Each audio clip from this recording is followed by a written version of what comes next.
Heart blockage ತೆರೆಯಲು ಯಾವ ವಸ್ತುಗಳನ್ನು ಸೇವಿಸಬೇಕು ಮತ್ತು ಯಾವ ವಸ್ತುಗಳಿಂದ ದೂರವಿರಬೇಕು?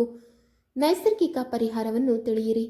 ಹೃದಯವು ನಮ್ಮ ದೇಹದ ಹೆಮ್ಮೆ ಮತ್ತು ವಿಶ್ವಾಸದ ಸಂಕೇತವಾಗಿದೆ. ಆದ್ದರಿಂದ ಇದನ್ನು ಆರೋಗ್ಯವಾಗಿಡುವುದು ನಮ್ಮ ಮೊದಲ ಆದ್ಯತೆಯಾಗಿರಬೇಕು. ಆದರೆ ಇಂದಿನ ಜೀವನ ಶೈಲಿ ಮತ್ತು ಊಟ ತಿಂಡಿಯ ಕಾರಣ ಹೃದಯ ನಿರ್ಬಂಧದಂತಹ ಸಮಸ್ಯೆಗಳು ಹೆಚ್ಚುತ್ತಿವೆ. ಹೃದಯದಲ್ಲಿ ಬ್ಲಾಕೇಜ್ ಒಂದು ಬಹಳ ಚಿಂತೆ ಮಾಡುವ ಪರಿಸ್ಥಿತಿ ಇರಬಹುದು, ಆದರೆ ಅದರ ನಿರ್ವಹಣೆ ಮತ್ತು ಚಿಕಿತ್ಸೆ ತುಂಬಾನೇ ಅಗತ್ಯ. ಈ ಸಮಸ್ಯೆಗೆ ಕೆಲವು ನೈಸರ್ಗಿಕ ಪರಿಹಾರಗಳು ನಿಮ್ಮ ಆರೋಗ್ಯವನ್ನು ಸುಧಾರಿಸಲು ಸಹಾಯ ಮಾಡಬಹುದು. ಹೃದಯ ನಿರ್ಬಂಧವು ನಮ್ಮ ಹೃದಯ ಆರೋಗ್ಯದ ಸಂಕೀರ್ಣ ಸಮಸ್ಯೆಯಾಗಿದೆ. ಅದರ ಮೇಲೆ ಪರಿಣಾಮ ಬೀರಬಹುದು. ಅಪಧಮನಿ ಅಡಚಣೆಯಿಂದ ರಕ್ತ ಹರಿಯುವುದಿಲ್ಲ. ಹೃದಯವು ಆಮ್ಲಜನಕ ಮತ್ತು ಪೋಷಕಾಂಶಗಳ ಕೊರತೆಗೆ ಕಾರಣವಾಗುತ್ತದೆ. ವಯಸ್ಸು ಹೆಚ್ಚಾದಂತೆ ಹೃದಯ ನಿರ್ಬಂಧದ ಸಮಸ್ಯೆ ಹೆಚ್ಚಾಗುತ್ತದೆ. ಆದರೆ ಈ ಗಂಭೀರ ಸಮಸ್ಯೆ ಯಾವುದೇ ವಯಸ್ಸಿನಲ್ಲಿಯೂ ಕೂಡ ಸಂಭವಿಸಬಹುದು. ಸಾಮಾನ್ಯವಾಗಿ ಈ ಸಮಸ್ಯೆಯ ಅಪಾಯವು 28 ವರ್ಷದ ಮೇಲಿನ ಜನರಲ್ಲಿ ಹೆಚ್ಚಾಗಿ ಸಂಭವಿಸುತ್ತದೆ. ಹೃದಯ ಬ್ಲಾಕೇಜ್ಗೆ ಮುಖ್ಯ ಕಾರಣವೆಂದರೆ ಸಾಮಾನ್ಯವಾಗಿ ಧಮನಿಗಳಲ್ಲಿ ಜಮಾ ಆಗಿರುವ ಕೊಬ್ಬು, ಕೊಲೆಸ್ಟ್ರಾಲ್ ಮತ್ತು ಧಮನಿಗಳಲ್ಲಿ ರಕ್ತದ ಹರಿವಿನ ಸಮಸ್ಯೆಯಿಂದ ಇದು ಸಂಭವಿಸುತ್ತದೆ. ಈ ಸಮಸ್ಯೆ ಆಧುನಿಕ ಜೀವನ ಶೈಲಿ, ಕೆಟ್ಟ ಆಹಾರ ಅಭ್ಯಾಸಗಳು ಮತ್ತು ಒತ್ತಡದಿಂದ ಉಂಟಾಗಬಹುದು. ಆದ್ದರಿಂದ ಆರೋಗ್ಯವಾಗಿ ಉಳಿಯಲು ನಿಯಮಿತ ವ್ಯಾಯಾಮ, ಸರಿಯಾದ ಆಹಾರ ಪದ್ಧತಿ ಮತ್ತು ಆರೋಗ್ಯಕರ ಜೀವನ ಶೈಲಿಯ ಬದಲಾವಣೆಗಳು ತುಂಬ ಅಗತ್ಯ. ಈ ಸಮಸ್ಯೆಗಳನ್ನು ನಿಯಂತ್ರಿಸಲು ನೀವು ನೈಸರ್ಗಿಕ ಪರಿಹಾರಗಳನ್ನು ಆಶ್ರಯಿಸಬಹುದು. ಹೃದಯ ನಿರ್ಬಂಧ ಅಥವಾ ಹಾರ್ಟ್ ಬ್ಲಾಕೇಜ್ ಅನ್ನು ತೆರೆಯಲು ಕೆಲವು ನೈಸರ್ಗಿಕ ಪರಿಹಾರಗಳು ಇಲ್ಲಿವೆ. 1. ಕುಂಬಳಕಾಯಿ. ಇದು ಬಹಳ ಪೌಷ್ಟಿಕ ಮತ್ತು ಔಷಧೀಯ ಗುಣಗಳನ್ನು ಹೊಂದಿರುವ ತರಕಾರಿ. ಇದು ದೇಹದಲ್ಲಿನ ರಕ್ತದ ಆಮ್ಲೀಯತೆಯನ್ನು ಕಡಿಮೆ ಮಾಡಲು ಸಹಾಯಕವಾಗಿದೆ. ದೇಹದಲ್ಲಿ ರಕ್ತವು ಆಮ್ಲೀಯವಾದಾಗ ಅದು ಆಯಾಸ, ಅಜೀರ್ಣ ಮತ್ತು ಕಿರಿಕಿರಿಯಂತಹ ಸಮಸ್ಯೆಗಳನ್ನು ಉಂಟುಮಾಡುವುದಲ್ಲದೆ ಹೃದಯ ಕಾಯಿಲೆಗಳ ಅಪಾಯವನ್ನು ಕೂಡ ಹೆಚ್ಚಿಸುತ್ತದೆ. ಕುಂಬಳಕಾಯಿ ಸಾಕಷ್ಟು vitamin C, vitamin B, potassium, ಕಬ್ಬಿಣ, ಫೈಬರ್ ಮತ್ತು ಮ್ಯಾಗ್ನೀಷಿಯಂ ಅನ್ನು ಹೊಂದಿರುತ್ತದೆ. ಇದು ರಕ್ತದ ಕ್ಷಾರೀಯವಾಗಿರಿಸುವ ಮೂಲಕ ದೇಹದಲ್ಲಿನ ರಕ್ತವನ್ನು ಸಮತೋಲನಗೊಳಿಸುತ್ತದೆ. ಈ ಕುಂಬಳಕಾಯಿಯು ಹೆಚ್ಚಿನ ಪ್ರಮಾಣದ ನೀರನ್ನು ಸಹ ಹೊಂದಿರುತ್ತದೆ. ಇದು ದೇಹವನ್ನು ನಿರ್ವಿಷಗೊಳಿಸಲು ಮತ್ತು ಅಪಧಮನಿಗಳಲ್ಲಿನ ಕೊಬ್ಬನ್ನು ಕಡಿಮೆ ಮಾಡಲು ಸಹಾಯ ಮಾಡುತ್ತದೆ. ಇದರ ನಿಯಮಿತ ಸೇವನೆಯು ಕೊಲೆಸ್ಟ್ರಾಲ್ ಮಟ್ಟವನ್ನು ಕಡಿಮೆ ಮಾಡುತ್ತದೆ ಮತ್ತು ರಕ್ತದೊತ್ತಡವನ್ನು ಸಹ ನಿಯಂತ್ರಿಸಲಾಗುತ್ತದೆ. ಇದು ಹೃದಯ ನಿರ್ಬಂಧದಂತಹ ಸಮಸ್ಯೆಗಳಲ್ಲಿ ಪರಿಹಾರವನ್ನು ನೀಡುತ್ತದೆ. ವಿಶೇಷವಾಗಿ ಬೆಳಿಗ್ಗೆ ಕುಂಬಳಕಾಯಿ ರಸವನ್ನು ತೆಗೆದುಕೊಳ್ಳುವುದು ಹೊಟ್ಟೆಯನ್ನು ಸ್ವಚ್ಛಗೊಳಿಸುತ್ತದೆ, ರಕ್ತವನ್ನು ಶುದ್ಧೀಕರಿಸುತ್ತದೆ ಮತ್ತು ಹೃದಯದ ಆರೋಗ್ಯವನ್ನು ಸುಧಾರಿಸುತ್ತದೆ. ಈ ರೀತಿಯಾಗಿ ಕುಂಬಳಕಾಯಿ ಜೀರ್ಣಕ್ರಿಯೆ ಮತ್ತು ಯಕೃತ್ತಿಗೆ ಮಾತ್ರವಲ್ಲದೆ ಹೃದಯಕ್ಕೂ ನೈಸರ್ಗಿಕ ವರದಾನವಾಗಿದೆ. 2. ದಾಲ್ಚೀನಿ. ದಾಲ್ಚೀನಿ ಒಂದು ಪರಿಮಳಯುಕ್ತ ಔಷಧೀಯ ಗುಣಲಕ್ಷಣಗಳಿಂದ ಸಮೃದ್ಧವಾಗಿದೆ. ಇದು ಹೃದಯ ಆರೋಗ್ಯಕ್ಕೆ ಅತ್ಯಂತ ಪ್ರಯೋಜನಕಾರಿ ಎಂದು ಪರಿಗಣಿಸಲಾಗಿದೆ. ಇದು ಪಾಲಿಫೆನಾಲ್ಗಳಂತಹ ಹೇರಳವಾದ ಉತ್ಕರ್ಷಣ ನಿರೋಧಕಗಳನ್ನು ಹೊಂದಿರುತ್ತದೆ. ಇದು ದೇಹದಲ್ಲಿ ಸ್ವತಂತ್ರ ರಾಡಿಕಲ್ಸ್ಗಳ ವಿರುದ್ಧ ಹೋರಾಡುವ ಮೂಲಕ ಜೀವಕೋಶಗಳನ್ನು ಹಾನಿಯಿಂದ ರಕ್ಷಿಸುತ್ತದೆ ಮತ್ತು ಹೃದಯವನ್ನು ಆರೋಗ್ಯವಾಗಿಡಲು ಸಹಾಯ ಮಾಡುತ್ತದೆ. ರಕ್ತದಲ್ಲಿನ ಸಕ್ಕರೆ ಮತ್ತು ಕೊಲೆಸ್ಟ್ರಾಲ್ ಮಟ್ಟವನ್ನು ನಿಯಂತ್ರಿಸಲು ಇದು ತುಂಬಾನೇ ಸಹಾಯಕಾರಿಯಾಗಿದೆ.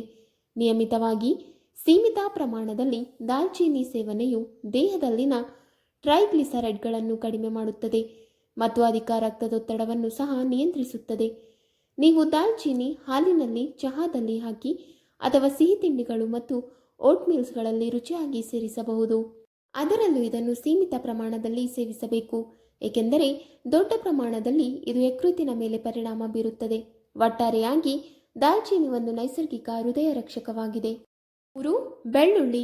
ಬೆಳ್ಳುಳ್ಳಿ ಒಂದು ಪ್ರಬಲ ನೈಸರ್ಗಿಕ ಔಷಧವಾಗಿದ್ದು ಇದು ಹೃದಯದ ಆರೋಗ್ಯವನ್ನು ಕಾಪಾಡಿಕೊಳ್ಳುವಲ್ಲಿ ಅತ್ಯಂತ ಪರಿಣಾಮಕಾರಿ ಪಾತ್ರವನ್ನು ವಹಿಸುತ್ತದೆ. ಇದು ಆಲಿಸಿನ್ ಎಂಬ ಸಕ್ರಿಯ ಸಂಯುಕ್ತವನ್ನು ಹೊಂದಿದೆ. ಇದು ಅದರ ತೀವ್ರವಾದ ವಾಸನೆ ಮತ್ತು ಅದರ ಔಷಧೀಯ ಗುಣಗಳಿಗೆ ಕಾರಣವಾಗಿದೆ. ರಕ್ತನಾಳಗಳನ್ನು ವಿಸ್ತರಿಸಲು ಬೆಳ್ಳುಳ್ಳಿ ಸಹಾಯ ಮಾಡುತ್ತದೆ. ಇದರ ನಿಯಮಿತ ಸೇವನೆಯು ರಕ್ತದಲ್ಲಿನ ಕೊಲೆಸ್ಟ್ರಾಲ್ ಮತ್ತು ಟ್ರೈಗ್ಲಿಸರೈಡ್ಗಳ ಮಟ್ಟವನ್ನು ಕಡಿಮೆ ಮಾಡುತ್ತದೆ ಹಾಗೂ ಅಪಧಮನಿಗಳಲ್ಲಿ ಪ್ಲೇಕ್, ಕೊಬ್ಬು ಮತ್ತು ಕ್ಯಾಲ್ಸಿಯಂ ಸಂಗ್ರಹಿಸುವ ಅಪಾಯ ಕಡಿಮೆ ಮಾಡುತ್ತದೆ. ಹೃದಯಘಾತ ಮತ್ತು ಪಾರ್ಶ್ವವಾಯುವಿಗೆ ಈ ಪ್ಲೇಕ್ ಮುಖ್ಯ ಕಾರಣವಾಗಿರುತ್ತದೆ. ಖಾಲಿ ಹೊಟ್ಟೆಯಲ್ಲಿ ನೀವು ಬೆಳಿಗ್ಗೆ ಉಗುರು ಬೆಚ್ಚಗಿನ ನೀರಿನೊಂದಿಗೆ ಬೆಳ್ಳುಳ್ಳಿಯನ್ನು ತಿನ್ನಬಹುದು ಅಥವಾ ತರಕಾರಿಗಳು, ದ್ವಿದಳ ಧಾನ್ಯಗಳು ಅಥವಾ ಚಟ್ನಿಯಲ್ಲಿ ಬೆರೆಸುವ ಮೂಲಕ ನೀವು ಅದನ್ನು ನಿಯಮಿತವಾಗಿ ಸೇವಿಸಬಹುದು. ಇದು ಹೃದಯಕ್ಕೆ ಮಾತ್ರವಲ್ಲದೆ ಇಡೀ ಹೃದಯ ರಕ್ತನಾಳದ ವ್ಯವಸ್ಥೆಗೆ ನೈಸರ್ಗಿಕ ಸುರಕ್ಷತಾ ಗುರಾಣಿಯಾಗಿ ಕಾರ್ಯನಿರ್ವಹಿಸುತ್ತದೆ. ಆದ್ದರಿಂದ ಬೆಳ್ಳುಳ್ಳಿಯನ್ನು ಹೃದಯ ರಕ್ಷಕ ಎಂದು ಕರೆಯುವುದು ತಪ್ಪಲ್ಲ. 4. ದಾಳಿಂಬೆ. ದಾಳಿಂಬೆ ಹೆಚ್ಚು ಪೌಷ್ಟಿಕ ಮತ್ತು ಔಷಧಿಯ ಗುಣಲಕ್ಷಣವಾಗಿದೆ. ಇದು ಹೃದಯದ ಆರೋಗ್ಯಕ್ಕಾಗಿ ಯಾವುದೇ ಮಕರಂದಕ್ಕಿಂತ ಕಡಿಮೆ ಇಲ್ಲ. ಇದು ಸಾಕಷ್ಟು ಫೈಟೋಕೆಮಿಕಲ್ಸ್, ಉತ್ಕರ್ಷಣ ನಿರೋಧಕಗಳು, ಪಾಲಿಫಿನೈಲ್, ವಿಟಮಿನ್ ಸಿ, ಪೊಟ್ಯಾಷಿಯಂ ಮತ್ತು ಫೈಬರ್ ಅನ್ನು ಹೊಂದಿರುತ್ತದೆ. ಇದು ರಕ್ತನಾಳಗಳನ್ನು ಆರೋಗ್ಯವಾಗಿಡಲು ಸಹಾಯ ಮಾಡುತ್ತದೆ. ದಾಳಿಂಬೆಯಲ್ಲಿರುವ ಫೈಟೋಕೆಮಿಕಲ್ಸ್ ಅಪಧಮನಿಗಳ ಆಂತರಿಕ ಗೋಡೆಗಳನ್ನು ಬಲಪಡಿಸುತ್ತದೆ ಮತ್ತು ಆಕ್ಸಿಡೇಟಿವ್ ಹಾನಿಯಿಂದ ರಕ್ಷಿಸುತ್ತದೆ.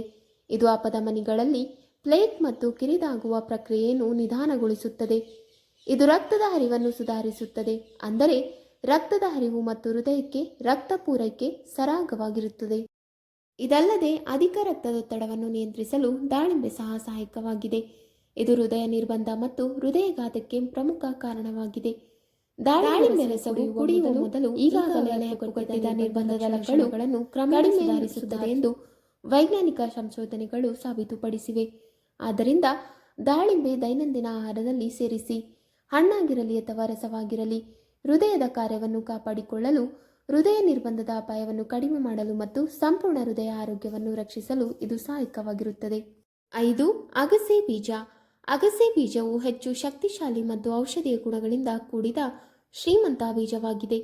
ಇದನ್ನು ಹೃದಯ ಆರೋಗ್ಯಕ್ಕೆ ಬಹಳ ಪ್ರಯೋಜನಕಾರಿ ಎಂದು ಪರಿಗಣಿಸಲಾಗಿದೆ. ಇದು ಆಲ್ಫಾ ಲಿನೋಲಿಕ್ ಆಸಿಡ್ ಎಂಬ ಒಮೆಗಾ 3 ಕೊಬ್ಬಿನಾಮ್ಲವನ್ನು ಹೊಂದಿರುತ್ತದೆ. ಇದು ಅಪಧಮನಿಗಳನ್ನು ಸ್ವಚ್ಛವಾಗಿಟ್ಟುಕೊಳ್ಳುವಲ್ಲಿ ಮತ್ತು ಹೃದಯವನ್ನು ಆರೋಗ್ಯವಾಗಿಡಲು ಪ್ರಮುಖ ಪಾತ್ರ ವಹಿಸುತ್ತದೆ. ಈ ಕೊಬ್ಬಿನಾಮ್ಲಗಳು ದೇಹದಲ್ಲಿನ ಉರಿಯೂತವನ್ನು ಕಡಿಮೆ ಮಾಡುತ್ತದೆ ಮತ್ತು ಅಪಧಮನಿಗಳ ಗೋಡೆಗಳ ಮೇಲೆ ಸಂಗ್ರಹವಾಗಿರುವ ಕೊಬ್ಬಿನ ಪದರವನ್ನು ತಡೆಯುತ್ತದೆ.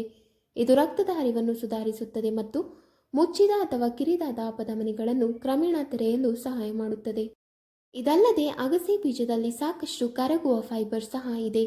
ಇದು ದೇಹದಿಂದ ಕಳಪೆ ಕೊಲೆಸ್ಟ್ರಾಲ್ ಅನ್ನು ಕಡಿಮೆ ಮಾಡಲು ಮತ್ತು ಉತ್ತಮ ಕೊಲೆಸ್ಟ್ರಾಲ್ ಅನ್ನು ಹೆಚ್ಚಿಸಲು ಸಹಾಯ ಮಾಡುತ್ತದೆ. ಇದು ಹೃದಯಘಾತ ಮತ್ತು ಪಾರ್ಶ್ವವಾಯು ಮುಂತಾದ ಕಾಯಿಲೆಗಳ ಅಪಾಯವನ್ನು ಕಡಿಮೆ ಮಾಡುತ್ತದೆ. ಬೆಳಿಗ್ಗೆ ಖಾಲಿ ಹೊಟ್ಟೆಯಲ್ಲಿ ಉಗುರು ಬೆಚ್ಚಗಿನ ನೀರಿನಿಂದ ಅಗಸೆ ಬೀಜವನ್ನು ತೆಗೆದುಕೊಳ್ಳುವ ಮೂಲಕ ಇದರ ಪೋಷಕಾಂಶಗಳು ಚೆನ್ನಾಗಿ ಹೀರಲ್ಪಡುತ್ತವೆ. ಮೊಸರು, ಗಂಜಿ ಅಥವಾ ಹಿಟ್ಟಿನೊಂದಿಗೆ ಬೆರೆಸಿದ ಪುಡಿಯ ರೂಪದಲ್ಲಿ ಸಹ ಇದನ್ನು ಸೇವಿಸಬಹುದು. ಹಾರ್ಟ್ ಬ್ಲಾಕೇಜ್ ಇದ್ದವರು ಈ ವಸ್ತುಗಳಿಂದ ಸಂಪೂರ್ಣವಾಗಿ ದೂರವಿರಬೇಕು. 1. ಹೆಚ್ಚಿನ ಪ್ರಮಾಣದ ಉಪ್ಪು ಮತ್ತು ಸಕ್ಕರೆಯನ್ನು ಸೇವಿಸುವುದರಿಂದ ದೇಹಕ್ಕೆ ನಿಧಾನವಾಗಿ ವಿಷವಾಗಬಹುದು. ವಿಶೇಷವಾಗಿ ಹೃದಯ ಮತ್ತು ಅಪಧಮನಿಗಳಿಗೆ. ಹೆಚ್ಚುವರಿ ಉಪ್ಪು ರಕ್ತದೊತ್ತಡವನ್ನು ಹೆಚ್ಚಿಸುತ್ತದೆ. ಇದು ಅಪಧಮನಿಗಳ ಮೇಲೆ ಒತ್ತಡ ಹೇರುತ್ತದೆ ಮತ್ತು ಹೃದಯಘಾತದ ಅಪಾಯವನ್ನು ಹೆಚ್ಚಿಸುತ್ತದೆ. ಅದೇ ಸಮಯದಲ್ಲಿ ಹೆಚ್ಚಿದ ಸಕ್ಕರೆ ದೇಹದಲ್ಲಿ ಟ್ರೈಗ್ಲಿಸರೈಡ್ಗಳು ಮತ್ತು ಕಳಪೆ ಕೊಲೆಸ್ಟ್ರಾಲ್ ಅನ್ನು ಹೆಚ್ಚಿಸುವ ಮೂಲಕ ಬೊಜ್ಜು, ಮಧುಮೇಹ ಮತ್ತು ಹೃದಯ ಕಾಯಿಲೆಗಳ ಅಪಾಯವನ್ನು ಹೆಚ್ಚಿಸುತ್ತದೆ. ಆದ್ದರಿಂದ ದೈನಂದಿನ ಆಹಾರದಲ್ಲಿ ಉಪ್ಪು ಮತ್ತು ಸಕ್ಕರೆಯ ಪ್ರಮಾಣವನ್ನು ಸೀಮಿತಗೊಳಿಸಬೇಕು ಮತ್ತು ಕಲ್ಲು ಉಪ್ಪು, ಬೆಲ್ಲ ಅಥವಾ ಮಾಧುರ್ಯದಂತಹ ಆರೋಗ್ಯಕರ ಆಯ್ಕೆಗಳನ್ನು ಅವುಗಳ ಸ್ಥಳದಲ್ಲಿ ಆದ್ಯತೆ ನೀಡಬೇಕು. ಈ ಸಣ್ಣ ಬದಲಾವಣೆಗಳು ಹೃದಯಕ್ಕೆ ದೀರ್ಘಕಾಲೀನ ರಕ್ಷಣೆ ನೀಡಲು ಸಹಾಯ ಮಾಡುತ್ತದೆ. 2. ಸಮೋಸಗಳು, ಪಕೋಡಾ, ಪೂರಿ ಅಥವಾ ಫ್ರೈಡ್ ಆಹಾರಗಳಂತಹ ಹುರಿದ ವಸ್ತುಗಳು ಟ್ರಾನ್ಸ್ ಫ್ಯಾಟ್ ಮತ್ತು ಸ್ಯಾಚುರೇಟೆಡ್ ಕೊಬ್ಬುಗಳಲ್ಲಿ ತುಂಬ ಹೆಚ್ಚಿವೆ. ಇದು ದೇಹದಲ್ಲಿ ಕೆಟ್ಟ ಕೊಲೆಸ್ಟ್ರಾಲ್ LDL ಅನ್ನು ಹೆಚ್ಚಿಸುವ ಮೂಲಕ ಅಪಧಮನಿಗಳಲ್ಲಿ ಫ್ಲೇಕ್ ಅನ್ನು ಸಂಗ್ರಹಿಸಲು ಪ್ರಾರಂಭಿಸುತ್ತದೆ. ಇದು ರಕ್ತದ ಹರಿವನ್ನು ನಿರ್ಬಂಧಿಸುತ್ತದೆ ಮತ್ತು ಹೃದಯದ ಮೇಲೆ ಅತಿಯಾದ ಒತ್ತಡವನ್ನು ಬೀರುತ್ತದೆ. ಇದು ಹೃದಯ ಕಾಯಿಲೆಗಳು, ಹೃದಯಘಾತ ಮತ್ತು ಅಧಿಕ ರಕ್ತದೊತ್ತಡದ ಮ್ಯಾನಿಫೋಲ್ಡ್ ಅಪಾಯವನ್ನು ಹೆಚ್ಚಿಸುತ್ತದೆ. ಅವುಗಳನ್ನು ನಿರಂತರವಾಗಿ ಸೇವಿಸುವುದರಿಂದ ಬೊಜ್ಜು ಹೆಚ್ಚಾಗುತ್ತದೆ. ಇದು ಹೃದಯದ ಆರೋಗ್ಯಕ್ಕೆ ದೊಡ್ಡ ಅಪಾಯವಾಗಿದೆ. ಆದ್ದರಿಂದ ಅಂತಹ ಆಹಾರಗಳಿಂದ ದೂರವಿರಬೇಕು ಮತ್ತು ಮಾಗಿದ, ಬೇಯಿಸಿದ ಅಥವಾ ಸುಟ್ಟ ವಸ್ತುಗಳಿಗೆ ಹಬೆಯಲ್ಲಿ ಆದ್ಯತೆ ನೀಡುವುದು ಹೃದಯದ ಆರೋಗ್ಯಕ್ಕೆ ಬಹಳ ಮುಖ್ಯ. 3. ಧೂಮಪಾನವು ಹೃದಯಕ್ಕೆ ಬಹಳ ಮಾರಕ ಅಭ್ಯಾಸವಾಗಿದೆ, ಏಕೆಂದರೆ ನಿಕೋಟಿನ್ ಮತ್ತು ಟಾರ್ಗಳಂತಹ ರಾಸಾಯನಿಕಗಳು ರಕ್ತನಾಳಗಳನ್ನು ಕಿರಿದಾಗಿಸುತ್ತದೆ. ಇದರಿಂದಾಗಿ ಹೃದಯವು ಸಾಕಷ್ಟು ಆಮ್ಲಜನಕವನ್ನು ಪಡೆಯುವುದಿಲ್ಲ ಮತ್ತು ರಕ್ತದೊತ್ತಡವನ್ನು ಹೆಚ್ಚಿಸುತ್ತದೆ. ಈ ಪ್ರಕ್ರಿಯೆಯು ಅಪಧಮನಿಗಳಲ್ಲಿ ಪ್ಲೇಕ್ ಶೇಖರಣೆಯನ್ನು ವೇಗಗೊಳಿಸುತ್ತದೆ. ಇದು ಹೃದಯ ನಿರ್ಬಂಧ, ಪಾರ್ಶ್ವವಾಯು ಮತ್ತು ಹೃದಯಘಾತ ಮ್ಯಾನಿಫೋಲ್ಡ್ ಅಪಾಯವನ್ನು ಹೆಚ್ಚಿಸುತ್ತದೆ. ಇದಲ್ಲದೆ ಧೂಮಪಾನವು ರಕ್ತದಲ್ಲಿನ ಆಮ್ಲಜನಕದ ಪ್ರಮಾಣವನ್ನು ಕಡಿಮೆ ಮಾಡುತ್ತದೆ ಮತ್ತು ರಕ್ತವನ್ನು ದಪ್ಪವಾಗಿಸುತ್ತದೆ. ಇದು ರಕ್ತ ಹೆಪ್ಪಗೊಟ್ಟುವಿಕೆಯನ್ನು ರೂಪಿಸುವ ಸಾಧ್ಯತೆಗಳನ್ನು ಹೆಚ್ಚಿಸುತ್ತದೆ. ಆದರೆ ಒಳ್ಳೆಯದು ಎಂದರೆ ಧೂಮಪಾನವನ್ನು ತ್ಯಜಿಸಿದ ಸ್ವಲ್ಪ ಸಮಯದ ನಂತರ ಹೃದಯದ ಕಾರ್ಯವು ಪ್ರಾರಂಭವಾಗುತ್ತದೆ ಮತ್ತು ಕೆಲವೇ ತಿಂಗಳುಗಳಲ್ಲಿ ಹೃದಯದ ಅಪಾಯವನ್ನು ಸಹ ಹೆಚ್ಚಿನ ಪ್ರಮಾಣದಲ್ಲಿ ಕಡಿಮೆ ಮಾಡಬಹುದು. ವೀಕ್ಷಕರೇ, ನಿಮಗೆ ಈ ಮಾಹಿತಿ ಇಷ್ಟವಾದಲ್ಲಿ ವಿಡಿಯೋಗೆ ಲೈಕ್ ಮಾಡಿ, ಶೇರ್ ಮಾಡಿ ಹಾಗೂ ಕಮೆಂಟ್ ಮಾಡಿ. ಇಂತಹ ಮುಂದಿನ ವಿಡಿಯೋಸ್ಗಳಿಗಾಗಿ ನಮ್ಮ ಚಾನಲನ್ನು ಸಬ್ಸ್ಕ್ರೈಬ್ ಮಾಡಿ. ಧನ್ಯವಾದಗಳು.